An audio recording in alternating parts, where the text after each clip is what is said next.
Is there an easier way to prepare Cornell note pages?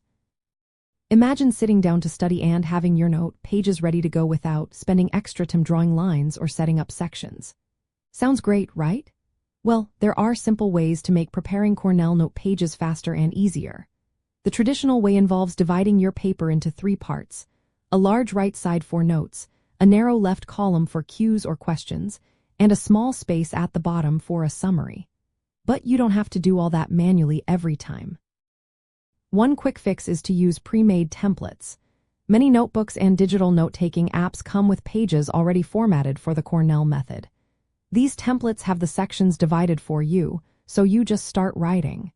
If you prefer paper, you can buy notebooks that have these templates printed on the pages.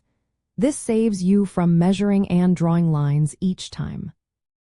Another way is to prepare your paper with a simple measurement. Use a ruler to mark about 1/3 of the width for the cue column on the left. Then, leave the remaining 2/3 for your notes.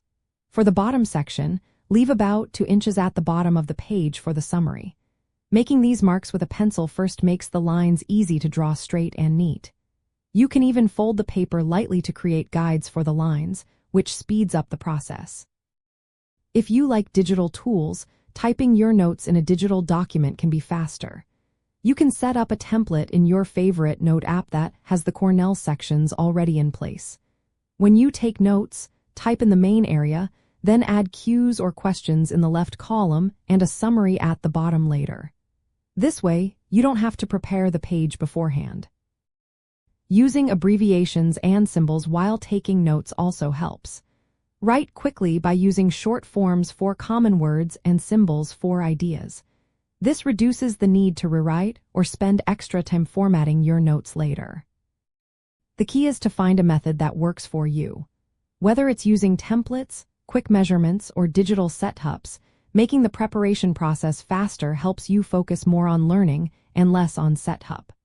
Remember, the goal of the Cornell method is to keep your notes organized and easy to review, so choose the approach that saves you time and keeps your notes clear.